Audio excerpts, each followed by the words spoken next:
hawa wetu ambao ni mentors. I'm very proud of you. Thank you very much for accompanying us. Na ni mentors. Alafu nawapongeza vijana wetu wa Youth of the Night ambao wamehitimu siku ya leo wa Jinja St. Paul's. Congratulations. Mimi nawashukuru vijana wa Bulimbo. Vijana wa Bulimbo. Very good, very good. Mmefanya vizuri sana, by the way, mmefanya vizuri. Mmeimba vizuri.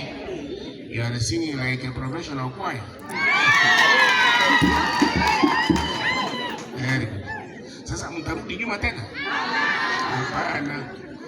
Najua Fata atawapa nafasi kila wakati mnaimba, naendelea. Vipawa vyenu viendelee. Vijana kutoka katika parokia zetu vile mmesimama, naona nyote mmefika. Asanteni sana na Mungu awabariki vijana wote. Mimi ujumbe wangu ni kuwatakia kila laheri kama vijana. Imekuwa ni furaha yangu kujiunga na nyinyi popote mlipo, kwa sababu mimi nimeamini tangu zamani mpaka sasa, na nitaendelea kuamini ya kwamba nguvu za kanisa ziko kwa vijana. Ukiwa na vijana wenye nguvu, wenye imani, huko hilo kanisa liko kwa hakika. So nikiwaona hivi, naona ya kwamba kanisa linaendelea na liko na nguvu. Na mimi ningependa kuwapa moyo kwa hiyo imani, endelee kujitolea katika imani. Mambo mengi ambayo yanakuwa ni changamoto, tupigane nayo. Shetani afanye nini? Ashindwe. So na sisi tusimame imara. Wakati umeanguka, tuamke.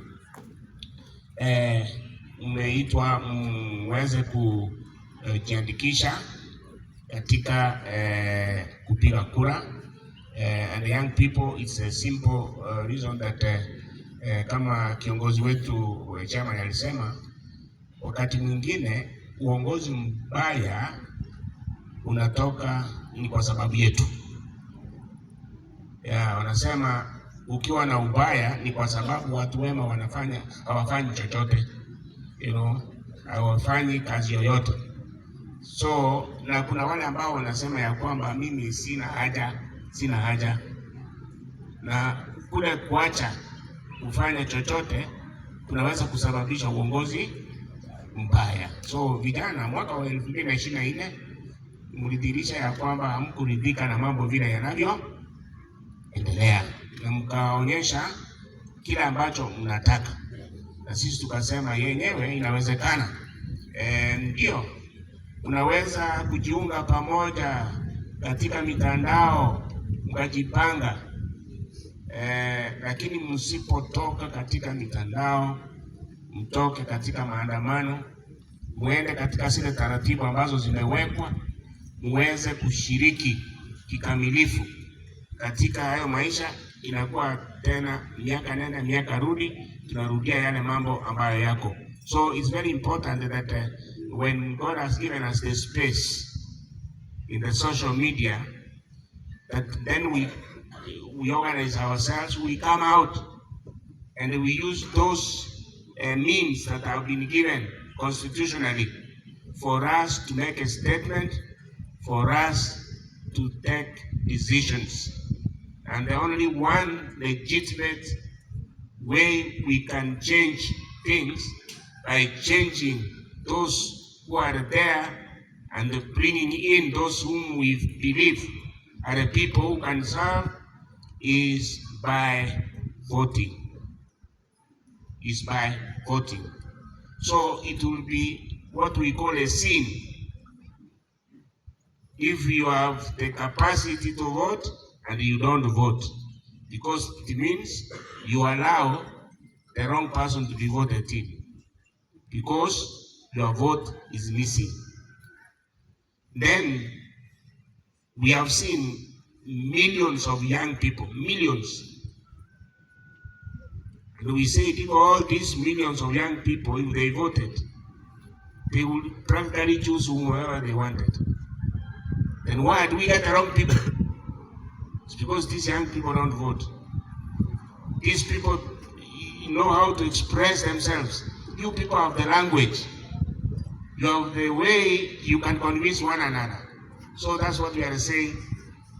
Convince one another kama vile mlivyosema mko kaadi, nendeni na hiyo kaadi na muiweke vizuri. I also know because of problems, sometimes lack of money, there are people who come and they say they will sponsor you. They will take away your right to vote. They take away your card and they leave you helpless. But they will give you about 500 and the day of the elections you are not there. So we say no to that kind of thing. We say no to bribery. We say no to being sponsored. We want to stand on our feet and make decisions that will influence life to the end. So that's why we say, let's have the card. Let us vote. I've looked at the list of people, the way the people have registered, and Kakamega is supposed to be way ahead of many counties. We are not there yet. But I think we can reach there. So that's why we are urging you young people, just seriously take it as your obligation.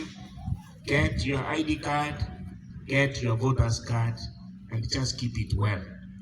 Ukipata ya kwamba haitakuwa salama hiyo kadi, wasiliana na mapadri hawa wakusaidie ni vipi itakuwa. Ikiwa ni yule ambaye wakati mwingine unajua na wale watu sitaki wanaitwaje, wakati wanataka sasa, unajua wataanza kutokea na pesa zao, wataanza kuwapatia uji.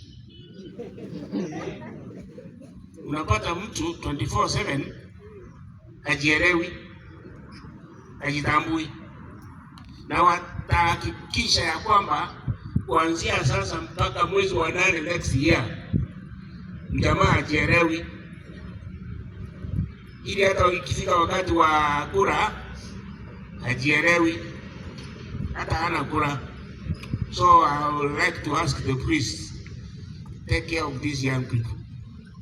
Make sure they are not being fed with the things that are going to confuse them, and journey with them. So nilikuwa naambia wale wa mkomani wa Mukumu ya kwamba mkipata ya kwamba kuna hatari hapo ya kwenda kupiga kura, sasa nyinyi mapadri wanaweza kupanga siku kabla ya kwenda kupiga kura, mkae kwa parokia kule huko, lale huko na mapema. Padri hakikisha ya kwamba nyote mnaenda mahali mnapiga kura. Ukimaliza mwende breakfast, alafu mwende nyumbani.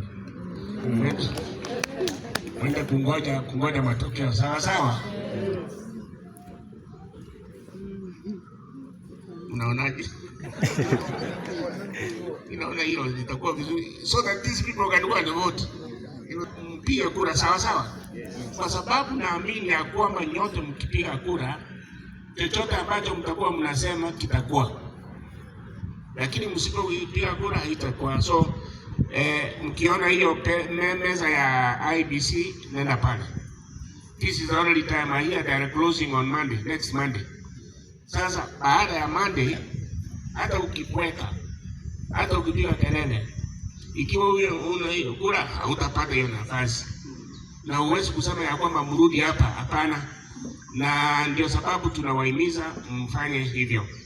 Jambo la pili, tumeangazia kama maaskofu kile kitu tunaita goonism. Nafikiri kwa Kiswahili ni uhuni, wahuni, wale ambao wanafanya ni wahuni. Ile mambo kitendo wanatenda ni uhuni. So I mean, those who do that are called goons. And what they do is goonism. Would you like to be called a goon? Unapenda kuitwa muhuni? Hapana. But who are the goons? Goons ni watu gani? Well, seriously, I'm asking you. Goons are, who are the goons?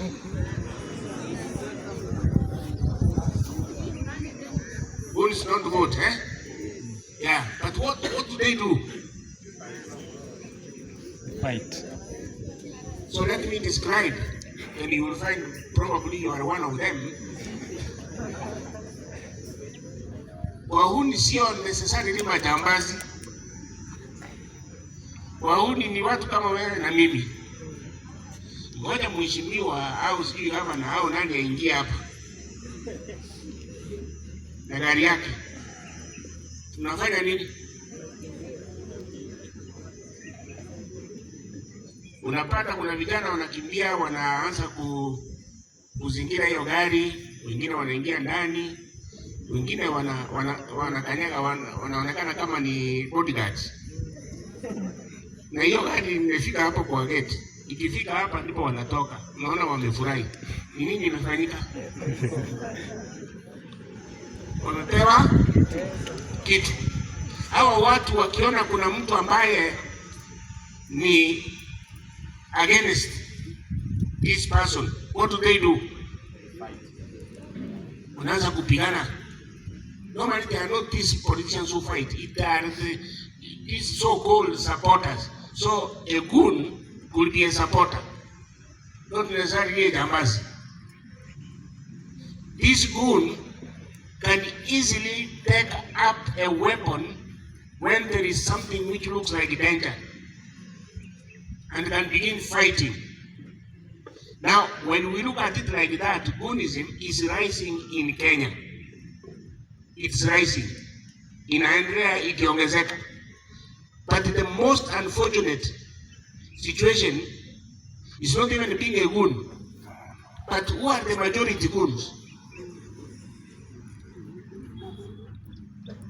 Majority ni watu gani? Sioni wazee,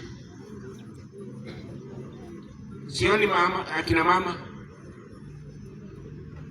Umeanza kuona wasichana wachache, lakini sio wengi. They are the young men. So am I talking to young men here? Yes. Am I talking to young ladies here? We are the potential goons if we are not one.